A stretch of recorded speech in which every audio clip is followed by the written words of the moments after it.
दोस्तों, लद्दाख की ठंडी हवाओं में जहाँ बर्फ के पहाड़ और धूप के साए एक साथ मिलते हैं, वहाँ एक ऐसे इंसान ने अपनी ज़िंदगी को लोगों के लिए समर्पित किया है।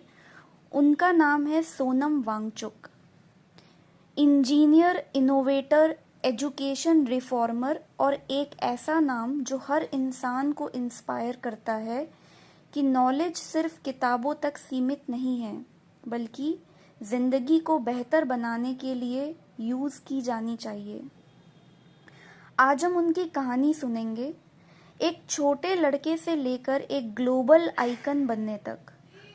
उनके संघर्ष, उनके इन्वेंशंस और उनकी करंट फाइट, जिन्होंने उनको फिर से न्यूज़ की हेडलाइंस बना दिया। तो बचपन से और अर्ली स्ट्रगल्स क्या रहे थे उनके।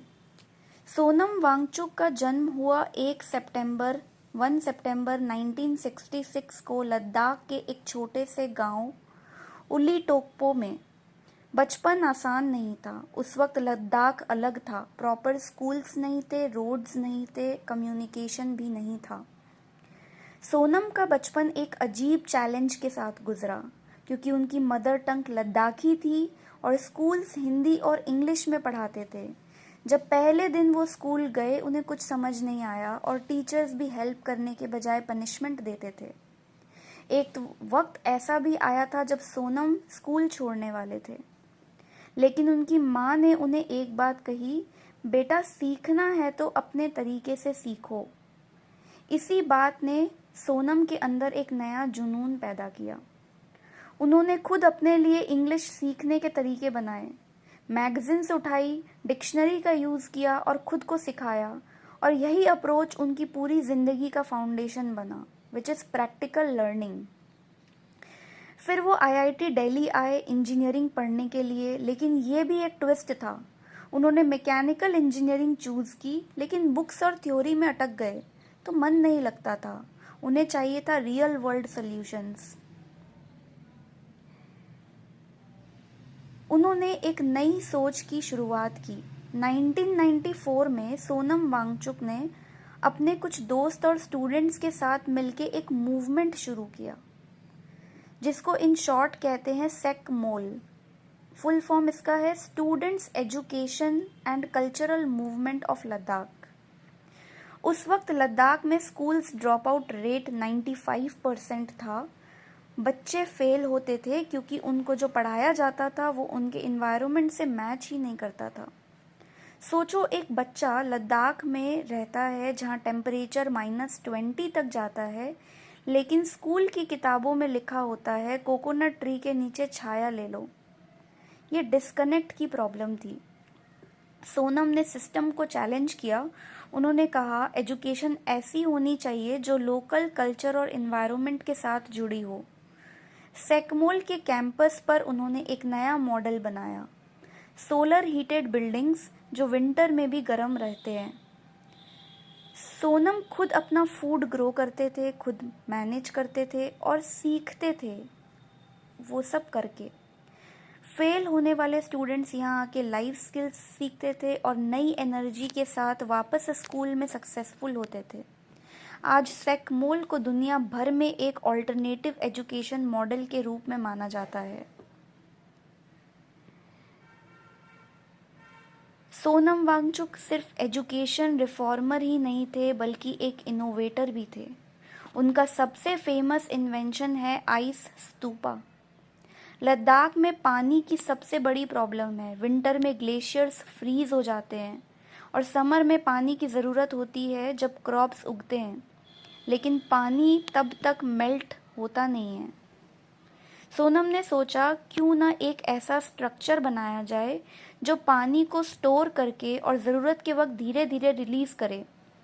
उन्होंने बनाए आइस स्तूपाज, जो कि कोन शेप्ड ग्लेशियर्स होते हैं जो विंटर में बनते हैं और समर में धीरे धीरे मेल्ट होके खेतों को पानी देते हैं।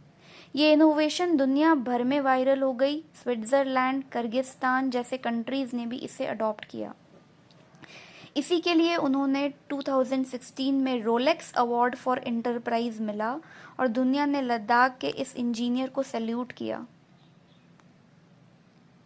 लेकिन सोनम वांगचुक सिर्फ एक इनोवेटर नहीं, एक एक्टिविस्ट भी है। उन्होंने बरसों से लद्दाख के लिए आवाज़ उठाई है। उनका कहना है लद्दाख फ्रेजाइल है, इन्वायरमेंट डेलिकेट है। अगर यहाँ अनकंट्रोल्ड माइनिंग और इंडस्ट्रीज आई तो नेचर और कल्चर दोनों बर्बाद हो जाएंगे। इसीलिए वो डिमांड कर रहे हैं कि लद्दाख को 6th शेड्यूल के अंडर प्रोटेक्शन मिलनी चाहिए, ताकि लोकल लोगों के आसपास अपने रिसोर्सेज पर कंट्रोल हो। 2023 में उन्होंने अपने हॉस्टल के टेरेस पर एक फास्ट रखा था, -20 डिग्री में सिर्फ एक ब्लैंकेट में। ये फास्ट लद्दाख के राइट्स के लिए था। और अभी सितंबर 2025 में वो फिर न्यूज़ में आए। उन्हें पुलिस ने डिटेन किया प्रोटेस्ट के दौरान। उनका मैसेज सिंपल है, मैं वायलेंस में विश्वास नहीं रखता, मैं गांधी के रास्ते पर हूँ। अगर लद्दाख की आवाज़ सुनी नहीं गई तो हमारी मिट्टी और पानी दोनों खतरे में पड़ जाएंगे। ये बात सिर्फ लद्दाख के लोगों को नहीं बल्कि पूरे भारत को सोचने पर मजबूर करती है। दोस्तों, सोनम वांगचुक की कहानी एक सिंपल मैसेज देती है, एजुकेशन का मतलब सिर्फ डिग्री नहीं होता, साइंस का मतलब सिर्फ एक्सपेरिमेंट नहीं होता, और लाइफ का मतलब सिर्फ खुद जीना नहीं बल्कि दूसरों के लिए जीना होता है। आज उनके इनोवेशंस लद्दाख के लिए एक लाइफलाइन बने हैं। उनका सेकमोल मॉडल दुनिया भर के एजुकेशनिस्ट के लिए एक एग्जाम्पल है। उनका एक्टिविज्म हमें याद दिलाता है कि नेचर के बिना हम कुछ भी नहीं।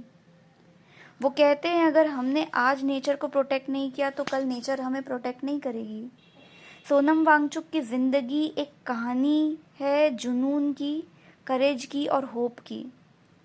और ये कहानी हमें ये सोचने पर मजबूर करती है कि हम अपने लाइफ में क्या ऐसा कर रहे हैं जो सिर्फ हमारे लिए नहीं बल्कि पूरे इंसानियत के लिए हो। तो सोनम वांगचुक को आइस मैन ऑफ इंडिया भी कहा जाता है।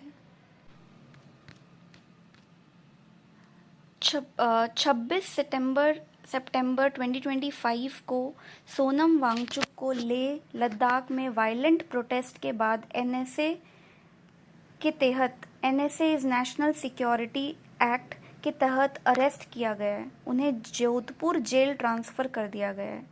इस प्रोटेस्ट में 4 लोग मारे गए और कई घायल हुए थे। लद्दाख एडमिनिस्ट्रेशन ने वांगचुक पर प्रोवोकेटिव स्पीचेस देने और प्रोटेस्ट को भड़काने का आरोप लगाया है। उन पर एलिज्ड पाकिस्तान कनेक्शंस होने के आरोप भी लगे हैं, जिसकी जांच चल रही है। उनके एनजीओ सेकमोल के एफसीआरए लाइसेंस को भी होम मिनिस्ट्री ने कैंसिल कर दिया है। सोनम की वाइफ ने बयान दिया है, वाइफ गीतांजलि जे एंगमो ने इन सब एलिगेशंस को विच हंट बताया है। उन्होंने प्रेसिडेंट द्रौपदी मुर्मू को एक लेटर भी लिखा है जिसमें उन्होंने अपने हस्बैंड को रिलीज़ करने और एलिगेशंस की निष्पक्ष जांच की अपील की है। एनएसए के तहत हिरासत, which is detention under NSA NSA की तहत सरकार किसी भी व्यक्ति को बिना ट्रायल के 1 साल तक डिटेन कर सकती है अगर उसे पब्लिक ऑर्डर या नेशनल सिक्योरिटी के लिए थ्रेट माना जाए। वांगचुक की गिरफ्तारी पर देश भर में प्रोटेस्ट और विरोध देखने को मिल रहा है। कई एक्टिविस्ट, सिविल सोसाइटी ग्रुप्स और पॉलिटिशियंस ने उनकी रिलीज़ की डिमांड की है। सोनम वांगचुक की गिरफ्तारी पर लोगों के विचार पोलराइज्ड है, जिसमें सरकार के समर्थक और आलोचक दोनों शामिल हैं। उनके मुख्य तर्क क्या है? सरकार और उनके समर्थकों का नज़रिया क्या है? तो सरकार के समर्थकों का मानना है कि वांगचुक की गतिविधियां राष्ट्रीय सुरक्षा के लिए एक खतरा है। उनका दावा है कि उन्होंने विरोध प्रदर्शनों को भड़काया है जिससे हिंसा हुई। सरकार के समर्थकों का आरोप है कि वांगचुक ने जानबूझकर माहौल खराब किया है और उन्हें हिंसा के लिए दोषी ठहरा रहे हैं। कुछ लोगों का कहना है कि वांगचुक के आंदोलन खासकर पर्यावरण संबंधी मांगों से विकास विरोधी सेंटिमेंट्स को बढ़ावा मिलता है। जो उनके समर्थक है उनका नज़रिया क्या है? तो वांगचुक के समर्थकों का कहना है कि उन्होंने हमेशा शांतिपूर्ण ढंग से विरोध प्रदर्शन किया है और हिंसा का समर्थन नहीं किया है। उनके समर्थकों का मानना है कि उनकी गिरफ्तारी अभिव्यक्ति की स्वतंत्रता और विरोध प्रदर्शनों के अधिकार का उल्लंघन है।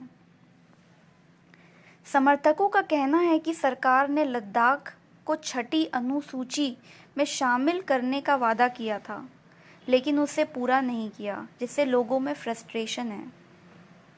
समर्थक कहते हैं, उनका आरोप है कि सरकार वांगचुक को बलि का बकरा बना रही है और राजनीतिक उत्पीड़न कर रही है।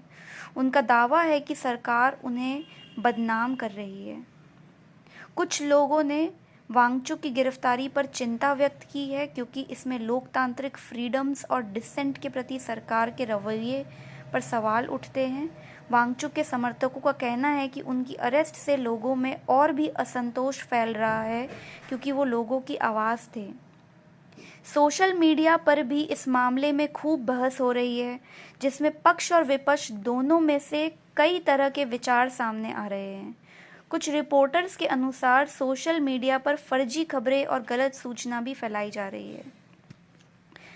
कुल मिलाकर सोनम वांगचुक की गिरफ्तारी एक विवादित मामला बन चुका है, जिसमें राष्ट्रीय सुरक्षा, लोकतांत्रिक अधिकार और सरकार के वादों जैसे मुद्दे पर बहस छिड़ गई है। सरकार के समर्थक वांगचुक पर राष्ट्रीय सुरक्षा के लिए खतरा होने का आरोप लगा रहे हैं, जबकि आलोचक इसे राजनीतिक उत्पीड़न और सरकार की नाकामियों को छिपाने की कोशिश करार दे रहे हैं। तो गाइज़, अगर आपको ये फुल इन्फॉर्मेशन अच्छी लगी हो सोनम वांगचुक के बारे में, तो प्लीज़ इस वीडियो को लाइक और चैनल को सब्सक्राइब ज़रूर कीजिएगा। धन्यवाद।